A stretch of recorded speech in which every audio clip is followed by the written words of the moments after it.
మన ప్రభువును రక్షకుడైన యేసుక్రీస్తు నామంలో అందరికీ హృదయపూర్వక వందనములండి. నిర్గమకాండము 9వ అధ్యాయము. తరువాత యెహోవా మోషేతో ఇట్లనెను, నీవు ఫరో యొద్దకు వెళ్లి నన్ను సేవించుటకు నా ప్రజలను పోనిమ్ము. నీవు వారిని పోనీయనొల్లక ఇంకనూ వారిని నిర్బంధించిన ఎడల, ఇదిగో యెహోవా బాహుబలము పొలములోనున్న నీ పశువుల మీదికిని, నీ గుర్రముల మీదికిని, గాడిదల మీదికిని, ఒంటెల మీదికిని, ఎద్దుల మీదికిని, గొర్రెల మీదికిని వచ్చును. మిక్కిలి బాధకరమైన తెగులు కలుగును. అయితే యెహోవా ఇశ్రాయేలుల పశువులను ఐగుప్తు పశువులను వేరుపరచును.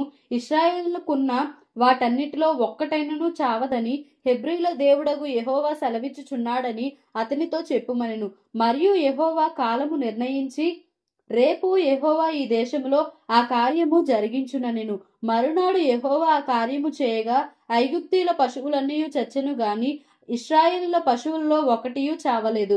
ఫరో ఆ సంగతి తెలుసుకొని పంపినప్పుడు ఇశ్రాయేలు పశువుల్లో ఒకటియు చావలేదు. అయినను అప్పటికిని ఫరో హృదయము కఠినమైనందున జనులను పంపకపోయెను. కాగా యెహోవా, మీరు మీ పిడికిళ్ల నిండా ఆవపు బుగ్గి తీసుకొనిడి. మోషే ఫరో కన్నుల ఎదుట ఆకాశము వైపు దాని చల్లవలెను. అప్పుడు అది ఐగుప్తు దేశమంతటా సన్నపు ధూళి అయి ఐగుప్తు దేశమంతటా మనుషుల మీదను జంతువుల మీదను పొక్కులు పొక్కుదద్దురులగునని మోషే అహరోనులతో చెప్పెను. కాబట్టి వారు ఆవపు బుగ్గి తీసుకొని వచ్చి ఫరో ఎదుట నిలిచిరి. మోషే ఆకాశం వైపు దాన్ని చల్లగానే అది మనుషులకును జంతువులకును పొక్కులు పొక్కుదద్దురులాయెను. ఆ దద్దురుల వలన శకునగాండ్రు మోషే ఎదుట నిలువలేకపోయిరి. ఆ దద్దురులు శకునగాండ్రకును ఐగుప్తీయులందరికిని పుట్టెను. అయినను యెహోవా మోషేతో చెప్పినట్లు యెహోవా ఫరో హృదయమును కఠినపరచెను. అతడు వారి మాట వినకపోయెను. తరువాత యెహోవా మోషేతో ఇట్లనెను, హెబ్రీల దేవుడైన యెహోవా ఇలాగు సెలవిచ్చుచున్నాడు, నీవు తెల్లవారగనే లేచిపోయి ఫరో ఎదుట నిలిచి నన్ను సేవించుటకు నా జనులను పోనిమ్ము. సమస్త భూమిలో నా వంటి వారెవరనూ లేరని నీవు తెలుసుకొనవలనని ఈసారి నేను నా తెగుళ్ళన్నీయు నీ హృదయం నొచ్చునంతగా నీ సేవకుల మీదికిని నీ ప్రజల మీదికిని పంపెదను. భూమి మీద నుండకుండా నీవు నశించిపోవునట్లు నేను నా చెయ్యి చాపి ఉంటినేని నిన్నును నీ జనులను తెగులుతో కొట్టివేసియుందును. నా బలమును నీకు చూపునట్లును భూలోకమందంతటా నా నామమును ప్రచురము చేయునట్లును ఇందుకే నేను నిన్ను నియమించితిని. నీవు ఇంకా నా ప్రజలను పోనీయనొల్లక వారి మీద అతిశయపడుచున్నావు. ఇదిగో, రేపు ఈ వేళకు నేను మిక్కిలి బాధకరమైన వడగండ్లను కురిపించెదను. ఐగుప్తు రాజ్యము స్థాపించిన దినము మొదలుకొని ఇది వరకు అందులో అట్టి వడగండ్లు పడలేదు. కాబట్టి నీవు ఇప్పుడు పంపి నీ పశువులను నీ పొలములలో నీకు కలిగినది యావత్తును త్వరగా భద్రము చేయుము. ఇంటికి రప్పింపబడక పొలములో ఉండు ప్రతి మనుషుని మీదను జంతువు మీదను వడగండ్లు కురియును. అప్పుడు అవి చచ్చునని చెప్పుమనెను. ఫరో సేవకులలో యెహోవా మాటకు భయపడిన వాడు తన సేవకులను తన పశువులను ఇండ్లలోనికి త్వరగా రప్పించెను.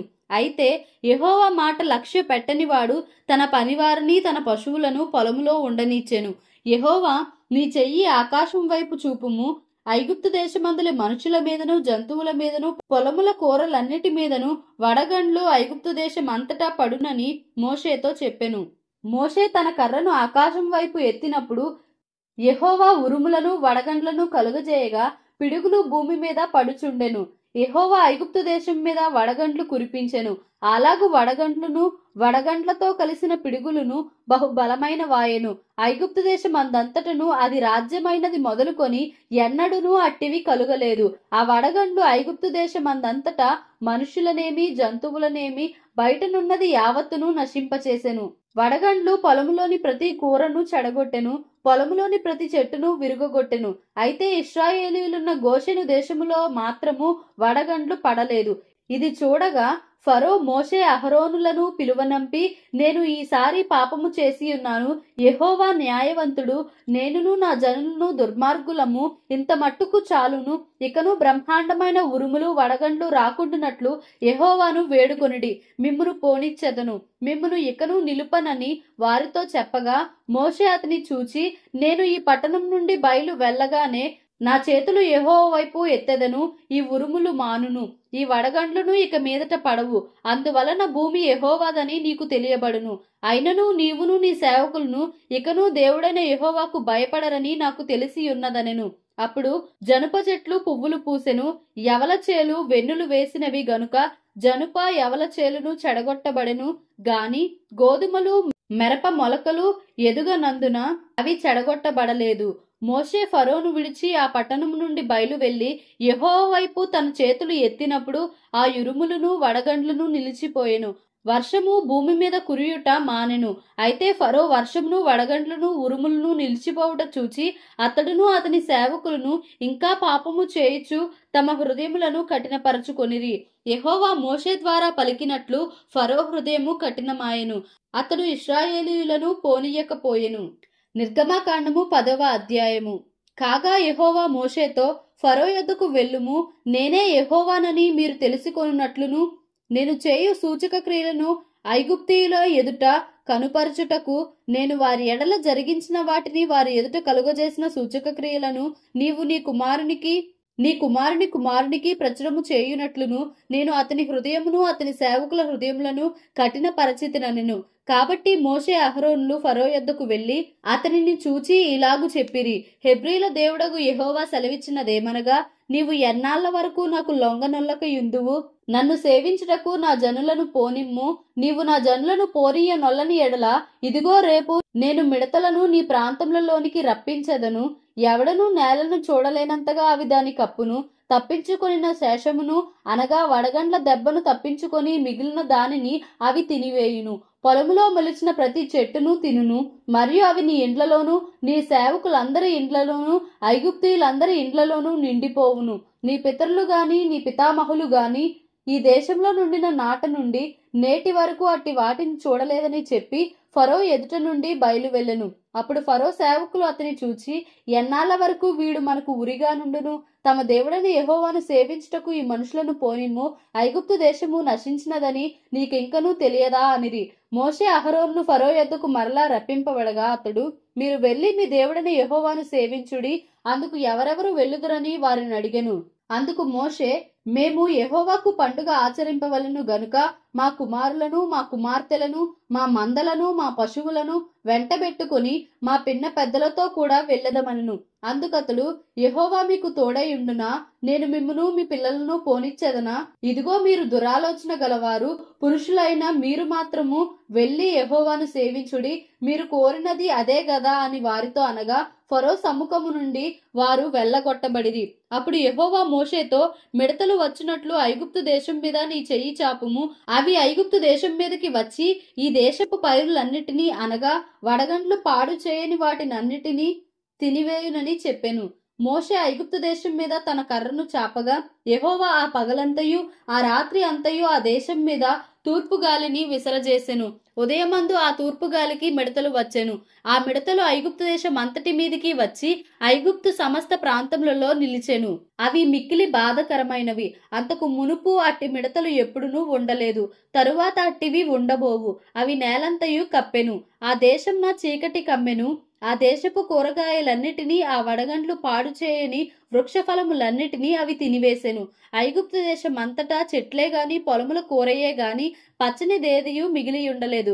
కాబట్టి ఫరో మోషే అహరోనులను త్వరగా పిలిపించి, నేను మీ దేవుడైన యెహోవా ఎడలను మీ ఎడలను పాపము చేసి తిని, మీరు దయచేసి ఈసారి మాత్రమే నా పాపము క్షమించి నా మీద నుండి ఈ చావు మాత్రము తొలగించుమని మీ దేవుడైన యెహోవాను వేడుకొనుడనగా అతడు ఫరో యొద్ద నుండి బయలు వెళ్లి యెహోవాను వేడుకొనెను.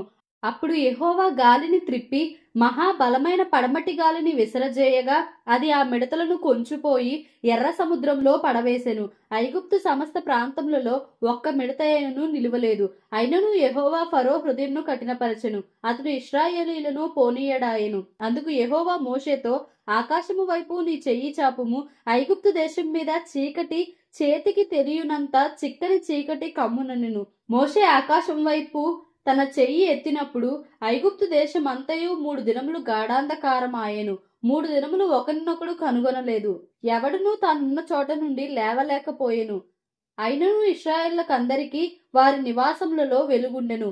ఫరో మోషేను పిలిపించి, మీరు వెళ్లి యెహోవాను సేవించుడి, మీ మందలు మీ పశువులు మాత్రమే ఇక్కడ ఉండవలెను, మీ బిడ్డలు మీతో వెళ్ళవచ్చుననగా, మోషే, మేము మా దేవుడైన యెహోవాకు అర్పింపవలసిన బలుల నిమిత్తమును హోమార్పణల నిమిత్తమును నీవు మాకు పశువులను ఇయ్యవలెను, మా పశువులను మాతో కూడా రావలెను, ఒక డెక్కయైనను విడువబడదు, మా దేవుడైన యెహోవాను సేవించుటకు వాటిలో నుండి తీసుకొనవలెను, మేము దేనితో యెహోవాను సేవింపవలెనో అక్కడ చేరక మునుపు మాకు తెలియదనెను. అయితే యెహోవా ఫరో హృదయమును కఠినపరపగా అతడు వారిని పోనీయనొల్లకయుండెను. గనుక ఫరో, నా ఎదుట నుండి పొమ్ము, భద్రము సుమి, నా ముఖము ఇకను చూడవద్దు, నీవు నా ముఖమును చూచు దినమున మరణమవుదు అని అతనితో చెప్పెను. అందుకు మోషే, నీవన్నది సరి, నేనికను నీ ముఖము చూడనెను. నిర్గమాకాండము 11వ అధ్యాయము. మరియు యెహోవా మోషేతో ఇట్లనెను, ఫరో మీదికిని ఐగుప్తు మీదికిని ఇంకొక తెగులును రప్పించెదను, అటు తరువాత అతడు ఇక్కడ నుండి మిమ్మును పోనిచ్చును. అతడు మిమ్మును పోనిచ్చినప్పుడు ఇక్కడ నుండి మిమ్మును బొత్తిగా వెళ్ళగొట్టును. కాబట్టి తన చెలికాని యొద్ద ప్రతి పురుషుడును, తన చెలికత్తె యొద్ద ప్రతి స్త్రీయును వెండి నగలను బంగారు నగలను అడిగి తీసుకొనుడని ప్రజలతో చెప్పుము. యెహోవా ప్రజల ఎడల ఐగుప్తీయులకు కటాక్షము కలుగజేసెను. అదిగాక ఐగుప్తు దేశంలో మోషే అను మనుష్యుడు ఫరో సేవకుల దృష్టికిని ప్రజల దృష్టికిని మిక్కిలి గొప్పవాడాయెను. మోషే ఫరోతో ఇట్లనెను, యెహోవా సెలవిచ్చినదేమనగా, మధ్యరాత్రి నేను ఐగుప్తు దేశంలోనికి బయలు వెళ్ళెదను. అప్పుడు సింహాసనం మీద కూర్చున్న ఫరో తొలిపిల్ల మొదలుకొని తిరగలి విసురు దాసి తొలిపిల్ల వరకు ఐగుప్తు దేశమందుని తొలిపిల్లలందరూ చచ్చెదరు, జంతువులలోనూ తొలిపిల్లలన్నీయూ చచ్చును. అప్పుడు ఐగుప్తు దేశమందంతటా మహాఘోష పుట్టును. అట్టి ఘోష అంతకు ముందు పుట్టలేదు, అట్టిది ఇక మీదట పుట్టదు. యెహోవా ఐగుప్తీయులను ఇశ్రాయేలును వేరుపరచునని మీకు తెలియబడినట్లు మనుషుల మీద గాని జంతువుల మీద గాని ఇశ్రాయేలులో ఎవరి మీదనైనను ఒక కుక్కయు తన నాలుక ఆడించదు. అప్పుడు నీ సేవకులైన వీరందరూ నా యొద్దకు వచ్చి నాకు నమస్కారము చేసి, నీవు ఆశ్రయించి ఉన్న ఈ ప్రజలందరూ బయలు వెళ్ళుడని చెప్పుదురు. ఆ తరువాత నేను వెళ్ళుదుననెను. మోషే అలాగు చెప్పి ఫరో యొద్ద నుండి అత్యాగ్రహముతో వెళ్లిపోయెను. అప్పుడు యెహోవా, ఐగుప్తు దేశములో నా మహత్కార్యములు విస్తారమగునట్లు ఫరో మీ మాట వినడని మోషేతో చెప్పెను. మోషే అహరోన్లు ఫరో ఎదుట ఈ మహత్కార్యములను చేసిరి. అయినను యెహోవా ఫరో హృదయమును కఠినపరపగా అతడు తన దేశంలో నుండి ఇశ్రాయేలీయులను పోనీయడాయెను. నిర్గమాకాండము 12వ అధ్యాయము. మోషే అహరోన్లు ఐగుప్తు దేశంలో ఉండగా యెహోవా వారితో ఇలాగు సెలవిచ్చెను, నెలలలో ఈ నెల మీకు మొదటిది, ఇది మీ సంవత్సరమునకు మొదటి నెల. మీరు ఇశ్రాయేలీల సర్వ సమాజముతో ఈ నెల దశమి నాడు వారు తమ తమ కుటుంబముల లెక్క చొప్పున ఒక్కొక్కడు గొర్రెపిల్లనైనను మేకపిల్లనైనను అనగా ప్రతి ఇంటికిని ఒక గొర్రెపిల్లనైనను ఒక మేకపిల్లనైనను తీసుకొనవలను. ఆ పిల్లను తినుటకు ఒక కుటుంబము చాలకపోయిన ఎడల వాడును వాని పొరుగువాడును తమ లెక్క చొప్పున దాన్ని తీసుకొనవలెను. ఆ గొర్రె పిల్లను భుజించుటకు ప్రతివాని భోజనము పరిమితిని బట్టి వారిని లెక్కింపవలెను. నిర్దోషమైన ఏడాది మగపిల్లను తీసుకొనవలెను. గొర్రెలలో నుండి అయినను మేకల్లో నుండి అయినను దాన్ని తీసుకొనవచ్చును. ఈ నెల 14వ దినము వరకు మీరు దాన్ని ఉంచుకొనవలెను. తరువాత ఇశ్రాయేళ్ల సమాజపు వారందరూ తమ తమ కూటములలో సాయంకాలమందు దాన్ని చంపి దాని రక్తము కొంచెము తీసి తాము దాని తిని ఇండ్ల ద్వారబంధపు 2 నిలువు కమ్ముల మీదను పై కమ్మి మీదను చల్లి ఆ రాత్రియే వారు అగ్నిచేత కాల్చబడిన ఆ మాంసమును పొంగని రొట్టెలను తినవలెను. చేదు కూరలతో దాని తినవలెను. దాని తలను దాని కాళ్లను దాని ఆంత్రములను అగ్నితో కాల్చి దాని తినవలెను. దానిలో ఉడకనిదైనను నీళ్లతో వండబడినదైనను తినకూడదు. ఉదయకాలము వరకు దానిలోనిదేదియూ మిగిలింపకూడదు. ఉదయకాలము వరకు దానిలో మిగిలినది అగ్నితో కాల్చివేయవలెను. మీరు దాన్ని తినవలసిన విధమేదనగా, మీ నడుము కట్టుకొని మీ చెప్పులు తొడుగుకొని మీ కర్రలు చేతపట్టుకొని త్వరపడుచు దాన్ని తినవలెను. అది యెహోవాకు పస్కా బలి. ఆ రాత్రి నేను ఐగుప్తు దేశమందు సంచరించి ఐగుప్తు దేశమందలి మనుషుల్లోనే గాని జంతువులలోనే గాని తొలి సంతతి ఎంతయో హతము చేసి ఐగుప్తు దేవతలకు అందరికీ తీర్పు తీర్చెదను. నేను యెహోవాను. మీరున్న ఇండ్ల మీద ఆ రక్తము మీకు గుర్తుగా ఉండును. నేను ఆ రక్తమును చూచి మిమ్మును నశింపచేయక దాటిపోయేదను. నేను ఐగుప్తు దేశమును పాడు చేయుచుండగా మిమ్ము సంహరించుటకు తెగులు మీ మీదికి రాదు. కాబట్టి ఈ దినము మీకు జ్ఞాపకార్థమైనదగును. మీరు యెహోవాకు పండుగగా దాన్ని ఆచరింపవలెను. తరతరములకు నిత్యమైన కట్టడగా దాన్ని ఆచరింపవలెను. 7 దినములు పులియని రొట్టెలను తినవలెను. మొదటి దినమున మీ ఇండ్లలో నుండి పొంగినది పారవేయవలెను. మొదటి దినము మొదలుకొని 7వ దినము వరకు పులిసిన దానిని తిను ప్రతి మనుష్యుడు ఇశ్రాయేలీలలో నుండి కొట్టివేయబడును. ఆ మొదటి దినమున మీరు పరిశుద్ధ సంఘముగాను 7వ దినమున పరిశుద్ధ సంఘముగాను కూడుకొనవలెను. ఆ దినముల యందు ప్రతివాడు తినవలసినది మాత్రమే మీరు సిద్ధపరచవచ్చును. అదియుగాక మరి ఏ పనియూ చేయకూడదు. పులియని రొట్టెల పండుగను మీరు ఆచరింపవలెను. ఈ దినమందే నేను మీ సమూహములను ఐగుప్తు దేశంలో నుండి వెలుపలికి రప్పించితిని గనుక మీరు మీ తరములన్నిటిలో ఈ దినమును ఆచరింపవలెను. ఇది మీకు నిత్యమైన కట్టడగా ఉండును. మొదటి నెల 14వ దినము సాయంకాలము మొదలుకొని ఆ నెల 21వ దినము సాయంకాలము వరకు మీరు పులియని రొట్టెలను తినవలెను. 7 దినములు మీ ఇండ్లలో పొంగినదేదియును ఉండకూడదు. పులిసిన దానిని తినువాడు అన్యుడే గాని దేశంలో పుట్టినవాడే గాని ఇశ్రాయేలీల సమాజంలో నుండక కొట్టివేయబడును. మీరు పులిసినదేదియు తినక మీ నివాసములన్నిటిలోనూ పులియని వాటినే తినవలనని చెప్పుమనెను. కాబట్టి మోషే ఇశ్రాయేళ్ల పెద్దలనందరినీ పిలిపించి వారితో ఇట్లనెను, మీరు మీ కుటుంబంలో చొప్పున మందలో నుండి పిల్లను తీసుకొని పస్కా పశువును వధించుడి. మరియు హిస్సోపు కుంచె తీసుకొని పల్లెములోనున్న రక్తములో దాన్ని ముంచి ద్వారబంధపు పై కమ్మికిని 2 నిలువు కమ్ములకును పల్లెములోని రక్తమును తాకింపవలెను. తరువాత మీలోనెవరును ఉదయము వరకు తన ఇంటి ద్వారము నుండి బయలు వెళ్ళకూడదు. యెహోవా ఐగుప్తీయులను హతము చేయుటకు దేశ సంచారము చేయుచు ద్వారబంధపు పై కమ్మి మీదను 2 నిలువు కమ్ముల మీదను ఉన్న రక్తమును చూచి యెహోవా ఆ తలుపును దాటిపోవును. మిమ్మును హతము చేయుటకు మీ ఇండ్లలోనికి సంహారకుని చొరనియ్యడు. కాబట్టి మీరు నిరంతరము మీకును మీ కుమారులకును దీనిని కట్టడగా ఆచరింపవలెను. యెహోవా తాను సెలవిచ్చినట్లు మీకిచ్చుచున్న దేశమందు మీరు ప్రవేశించిన తరువాత మీరు దీనిని ఆచరింపవలెను. మరియు మీ కుమారులు మీరు ఆచరించు ఈ ఆచారం ఏమిటని మిమ్మును అడుగునప్పుడు మీరు, ఇది యెహోవాకు పస్కా బలి. ఆయన ఐగుప్తీయులను హతము చేయుచు మన ఇండ్లను కాచినప్పుడు ఆయన ఐగుప్తులోనున్న ఇశ్రాయేలు ఇండ్లను విడిచిపెట్టెను అనవలనని చెప్పెను. అప్పుడు ప్రజలు తలలు వంచి నమస్కారము చేసిరి. అప్పుడు ఇశ్రాయేలీయులు వెళ్లి అలాగు చేసిరి. యెహోవా మోషే అహరోనులకు ఆజ్ఞాపించినట్లే చేసిరి. అర్ధరాత్రి వేళ జరిగినదేమనగా సింహాసనం మీద కూర్చున్న ఫరో మొదలుకొని చెరసాలలో ఉన్న ఖైదీ యొక్క తొలి పిల్ల వరకు ఐగుప్తు దేశమందలి తొలి పిల్లలనందరినీ పశువుల తొలి పిల్లలనన్నిటినీ యెహోవా హతము చేసెను.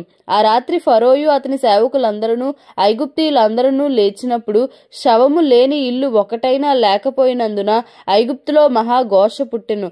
ఆ రాత్రి వేళ ఫరో మోషే అహరోనును పిలిపించి వారితో, మీరును ఇశ్రాయేలీయులను లేచి నా ప్రజల మధ్య నుండి బయలు వెల్లుడి. మీరు చెప్పినట్లు పోయి యెహోవాను సేవించుడి. మీరు చెప్పినట్లు మీ మందలను మీ పశువులను తీసుకొని పోవుడి. నన్ను దీవించుడని చెప్పెను.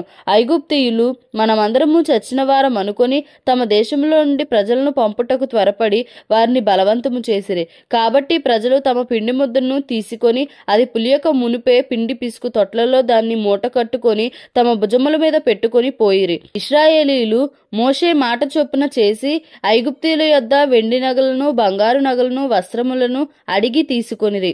యెహోవా ప్రజల ఎడల ఐగుప్తీయులకు కటాక్షము కలుగజేసెను గనుక వారు వారికి కావలసిన వాటిని ఇచ్చిరి. అట్లు వారు ఐగుప్తీయులను దోచుకొనిరి. అప్పుడు ఇశ్రాయేలీయులు రామసేసు నుండి సుక్కోతుకు ప్రయాణమై పోయిరి. వారు పిల్లలుగాక కాల్బలము 6 లక్షల వీరులు, అనేకులైన అన్యజనుల సమూహమును, గొర్రెలు ఎద్దులు మొదలైన పశువుల గొప్ప మందయును వారితో కూడా బయలుదేరెను. వారు ఐగుప్తులో నుండి తెచ్చిన పిండి ముద్దతో పొంగని రొట్టెలు చేసి కాల్చిరి. వారు ఐగుప్తులో నుండి వెళ్ళగొట్టబడి తడవు చేయలేకపోయిరి గనుక అది పులిసి ఉండలేదు. వారు తమ కొరకు వేరొక ఆహారంను సిద్ధపరచుకొని ఉండలేదు. ఇశ్రాయేలీయులు ఐగుప్తులో నివసించిన కాలము 430 సంవత్సరములు. ఆ 430 సంవత్సరములు గడిచిన తరువాత జరిగినదేమనగా ఆ దినమందే యెహోవా సేనలన్నీయు ఐగుప్తు దేశంలో నుండి బయలుదేరిపోయెను. ఆయన ఐగుప్తు దేశంలో నుండి వారిని బయటికి రప్పించినందుకు ఇది యెహోవాకు ఆచరింపదగిన రాత్రి. ఇశ్రాయేలీయులందరూ తమ తమ తరములలో యెహోవాకు ఆచరింపదగిన రాత్రి ఇదే. మరియు యెహోవా మోషే అహరోనులతో ఇట్లనెను, ఇది పస్కా పండుగను గూర్చిన కట్టడ. అన్యుడెవడునూ దాన్ని తినకూడదు గాని వెండితో కొనబడిన దాస్ దాసుడు సున్నతి పొందిన వాడైతే దాన్ని తినవచ్చును. పరదేశీయు కూలికి వచ్చిన దాసుడును దాన్ని తినకూడదు. మీరు ఒక్క ఇంటిలోనే దాన్ని తినవలెను. దాని మాంసంలో కొంచెమైనను ఇంటిలో నుండి బయటికి తీసుకొని పోకూడదు. దానిలో ఒక్క ఎముకనైనను మీరు విరవకూడదు. ఇశ్రాయేళ్ల సర్వ సమాజము ఈ పండుగను ఆచరింపవలెను. నీ యొద్ద నివసించు పరదేశి యెహోవా పస్కాను ఆచరింపగోరిన ఎడల అతనికి కలిగిన ప్రతి మగవాడు సున్నతి పొందవలెను. తరువాత అతడు సమాజంలో చేరి దానిని ఆచరింపవచ్చును. అట్టివాడు మీ దేశంలో పుట్టిన వానితో సముడగును. సున్నతి పొందనివాడు దానిని తినకూడదు. దేశస్థునికిని మీలో నివసించు పరదేశికిని దీని గూర్చి ఒకటే విధి ఉండవలెనను. ఇశ్రాయేలీయులందరూ అలాగు చేసిరి. యెహోవా మోషే అహరోనులకు ఆజ్ఞాపించినట్లు చేసిరి. యెహోవా ఇశ్రాయేలీయులను వారి వారి సమూహముల చొప్పున ఆనాడే ఐగుప్తు దేశంలో నుండి వెలుపలికి రప్పించెను. నిర్గమాకాండము 13వ అధ్యాయము. మరియు యెహోవా మోషేతో ఇలాగు సెలవిచ్చెను. ఇశ్రాయేలీయులలో మనుషుల యొక్కయు పశువుల యొక్కయు ప్రథమ సంతతి అనగా ప్రతి తొలిచూలు పిల్లను నాకు ప్రతిష్ఠించుము, అది నాదని చెప్పెను. మోషే ప్రజలతో ఇట్లనెను, మీరు దాసగృహమైన ఐగుప్తు నుండి బయలుదేరి వచ్చిన దినమును జ్ఞాపకము చేసుకొనిడి. యెహోవా తన బాహుబలము చేత దానిలో నుండి మిమ్మును బయటికి రప్పించెను. పులిసిన దేదియు తినవద్దు. ఆబీబను నెలలో ఈ దినమందే మీరు బయలుదేరి వచ్చితిరి గదా. యెహోవా నీకిచ్చేదనని నీ పితరులతో ప్రమాణము చేసినట్లు కనానీయులకు, హిత్తీయులకు, అమోరీయులకు, హివ్వీయులకు, యెబూసీయులకు నివాస స్థానమైయుండు పాలు తేనెలు ప్రవహించు దేశమునకు నిన్ను రప్పించిన తరువాత నీవు ఈ ఆచారమును ఈ నెలలోనే జరుపుకొనవలెను. 7 దినములు నీవు పులియని రొట్టెలను తినవలెను. 7వ దినమున యెహోవా పండుగ ఆచరింపవలెను. పులియని వాటినే 7 దినములు తినవలెను. పులిసిన దేదియు నీ యొద్ద కనబడకూడదు. నీ ప్రాంతములన్నిటిలోనూ పొంగిన దేదియు నీ యొద్ద కనబడకూడదు. మరియు ఆ దినమున నేను ఐగుప్తులో నుండి వచ్చినప్పుడు యెహోవా నాకు చేసిన దాని నిమిత్తము పొంగని రొట్టెలను తినుచున్నానని నీ కుమారునికి తెలియచెప్పవలెను. యెహోవా ధర్మశాస్త్రము నీ నోట నుండునట్లు బలమైన చేతితో యెహోవా ఐగుప్తులో నుండి నిన్ను బయటికి రప్పించినన్నుటకు ఈ ఆచారము నీ చేతి మీద నీకు సూచనగాను నీ కన్నుల మధ్య జ్ఞాపకార్థముగా ఉండును. కాబట్టి ప్రతి సంవత్సరము ఈ కట్టడను దాని నియామక కాలమున ఆచరింపవలెను. యెహోవా నీతోనూ నీ పితరులతోనూ ప్రమాణము చేసినట్లు ఆయన కనానీయుల దేశంలోనికి నిన్ను చేర్చి దానిని నీకిచ్చిన తరువాత ప్రతి తొలిచూలు పిల్లను నీకు కలుగు పశువుల సంతతిలో ప్రతి తొలి పిల్లను యెహోవాకు ప్రతిష్ఠింపవలెను. వానిలో మగ సంతానము యెహోవా దగును. ప్రతి గాడిద తొలిపిల్లను వెల ఇచ్చి విడిపించి దానికి మారుగా గొర్రె పిల్లను ప్రతిష్ఠింపవలెను. అట్లు దానిని విడిపించని ఎడల దాని మెడను విరుగదీయవలెను. నీ కుమారుల్లో తొలిచూలి అయిన ప్రతి మగవానిని వెల ఇచ్చి విడిపింపవలెను. ఇక మీదట నీ కుమారుడు ఇది ఏమిటని నిన్ను అడుగునప్పుడు నీవు వాని చూచి బాహుబలము చేత యెహోవా దాసగృహమైన ఐగుప్తులో నుండి మనలను బయటికి రప్పించెను. ఫరో మనలను పోనీయకుండా తన మనస్సును కఠినపరచుకొనగా యెహోవా మనుషుల తొలి సంతానమేమి జంతువుల తొలి సంతానమేమి ఐగుప్తు దేశంలో తొలి సంతానం అంతయు సంహరించెను.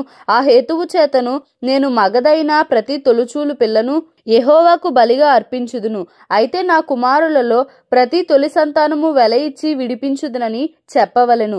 బాహుబలము చేత యెహోవా మనలను ఐగుప్తులో నుండి బయటికి రప్పించెను గనుక ఆ సంగతి నీ చేతి మీద సూచనగాను నీ కన్నుల మధ్య లలాట పత్రికగాను ఉండవలనని ఆ సంగతి నీ చేతి మీద సూచనగాను నీ కన్నుల మధ్య లలాట పత్రికగాను ఉండవలెను అని చెప్పెను. మరియు ఫరో ప్రజలను పోనీయగా దేవుడు ఈ ప్రజలు యుద్ధము చూచినప్పుడు వారు పశ్చాత్తాపడి ఐగుప్తుకు తిరుగుదురేమో అనుకొని ఫిలిష్తీయుల దేశము సమీపమైనను ఆ మార్గమున వారిని నడిపింపలేదు. అయితే దేవుడు ప్రజలను చుట్టుదారియగు ఎర్ర సముద్రపు అరణ్య మార్గమున నడిపించెను. ఇశ్రాయేలీయులు యుద్ధ సన్నద్ధులై ఐగుప్తులో నుండి వచ్చిరి. మరియు మోషే యోసేపు ఎముకలను తీసుకొని వచ్చెను. అతడు దేవుడు నిశ్చయముగా దర్శనమిచ్చును. అప్పుడు మీరు నా ఎముకలను ఇక్కడి నుండి తీసుకొని పోవాలని ఇశ్రాయేలీయుల చేత రూఢిగా ప్రమాణము చేయించుకొని ఉండెను. వారు సుక్కోతు నుండి ప్రయాణమైపోయి అరణ్యము దగ్గరున్న ఏతాములో దిగిరి. వారు పగలు రాత్రియు ప్రయాణము చేయునట్లుగా యెహోవా త్రోవలో వారిని నడిపించుటకై పగటివేళ మేఘస్తంభములోను వారికి వెలుగిచ్చుటకు రాత్రివేళ అగ్నిస్తంభములోనూ ఉండి వారికి ముందుగా నడుచుచూ వచ్చెను. ఆయన పగటివేళ మేఘస్తంభమునైనను రాత్రివేళ అగ్నిస్తంభమునైనను ప్రజల ఎదుట నుండి తొలగింపలేదు. దేవుడు తన పరిశుద్ధ వాక్యంను మన వినికిడిలో దీవించి ఆశీర్వదించునుగాక. Amen. Please like, share and subscribe for more videos.